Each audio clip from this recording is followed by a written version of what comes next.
Hello, veterinarians and technicians. This is Casey Bishop again here in the VetSpecs demonstration room.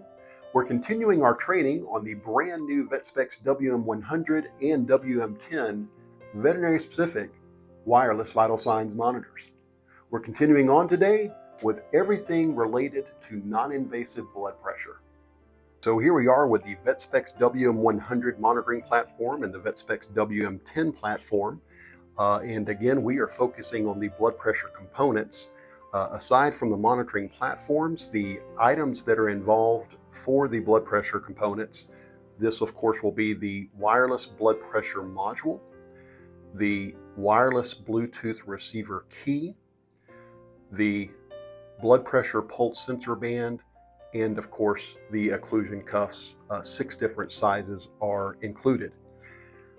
I do want to have you focus for just a moment on the display units. On our larger WM100, we have this in all parameter or multi-parameter mode.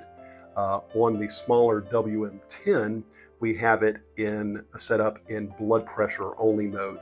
It's important to note that either display unit is able to show either mode based upon what you have attached.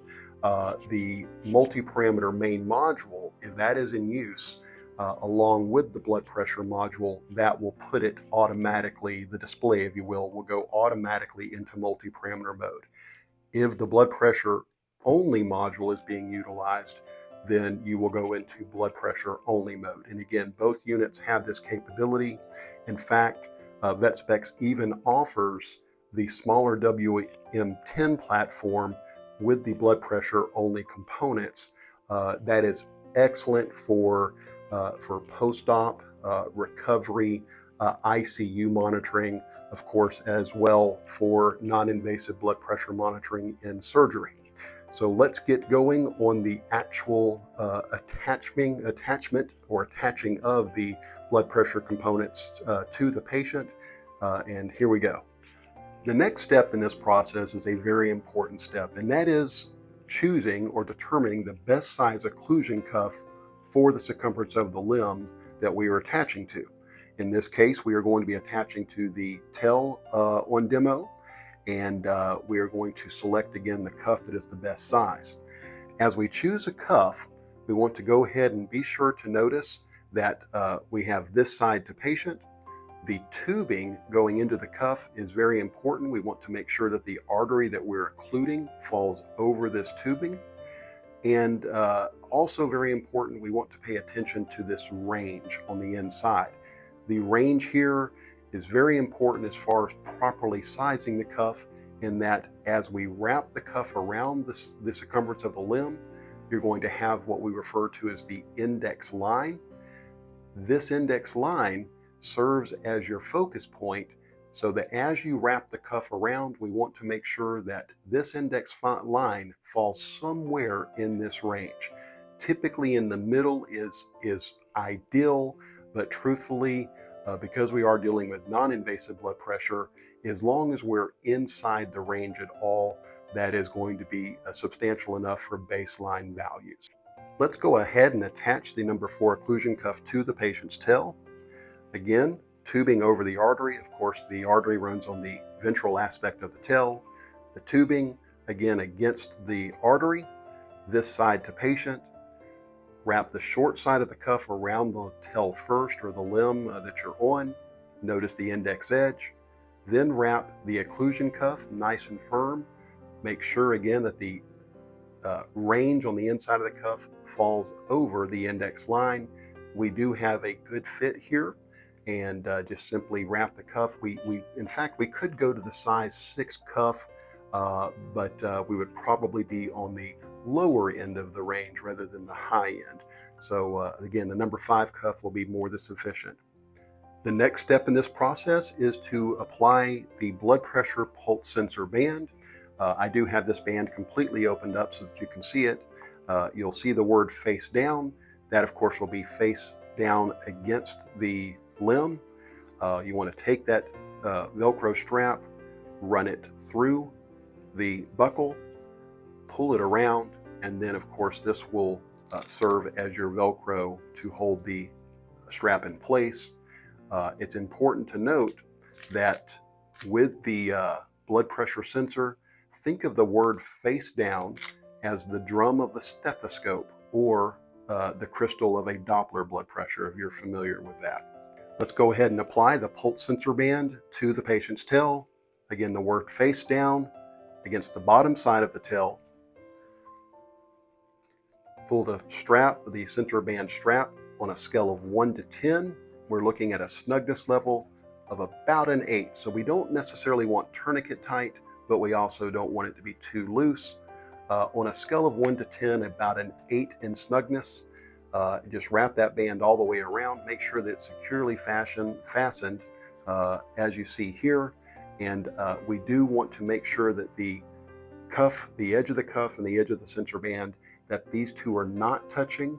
A 1/4 inch gap up to a 1/2 inch gap is fine. We don't want to have a gap between the occlusion cuff and the sensor band of more than an inch. So about a 1/4 inch to 1/2 inch gap is ideal. That's going to give us the best readings. And let's go ahead and hook up the cuff and the sensor band to the blood pressure module. All right, so let's go ahead and hook up the blood pressure module to the pulse sensor band and the blood pressure cuff. Of course, this is your blood pressure module. Just power on. On this note, if you have not watched our video on the powering and charging aspects of the wireless main and blood pressure modules, please do watch that video. It's very important. Of course, we're now powered on. We are in blood pressure mode, and at this point we just want to connect the pulse sensor band. Make sure to connect to the port that is labeled pulse. There is a charge port on the opposite side of the module. We want to again plug into the proper port. So plug in your blood pressure pulse sensor band, and then take your blood pressure tube, and this simply attaches to a tapered fitting. We actually call it a friction lock. So just push together, give that a nice twist, and we are now ready to take some blood pressure readings. So now that we have the patient hooked up properly to the blood pressure, you're going to see that we're getting a wonderful plasmographic wave. This is being derived from the blood pressure pulse sensor band. Again, that pulse sensor band is against the artery, picking up counter pressure, giving us again a plasmographic wave, just like an SpO2 or an ECG waveform for that matter. Notice that we have a beautiful pulse rate that is established, not bouncing up and down more than 2 to 4 points. That's very important. We also have the ready message. That, of course, is very important.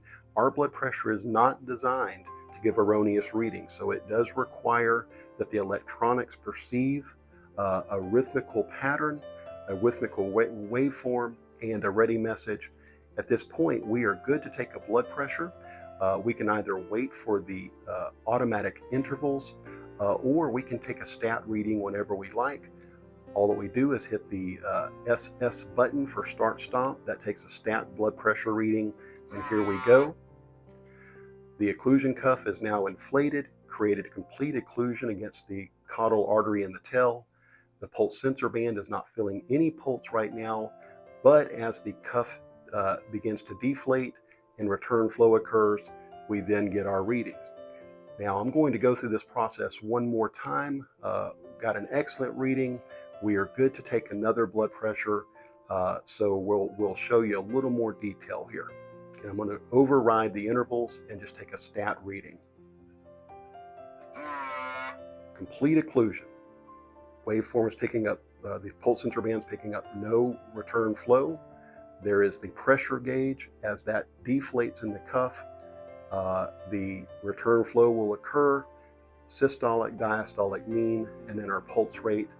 Notice here that there is a chart. This is very, very helpful to see that we're getting beautiful reproduction, and we'll take one final reading for the purpose of showing, again, reproduction in the blood pressure. While this is taking, basically the blood pressure that VetSpecs utilizes is very much a hybrid. It utilizes attributes from the original manual method of a sphygmometer with a manual bulb for taking blood pressure, along, of course, with a stethoscope for hearing pulse sound. Doppler came out after that, the manual method of Doppler, if you're familiar with that method. And then finally, oscillometric came out, and VetSpecs blood pressure volume plethysmography is the technical term for it.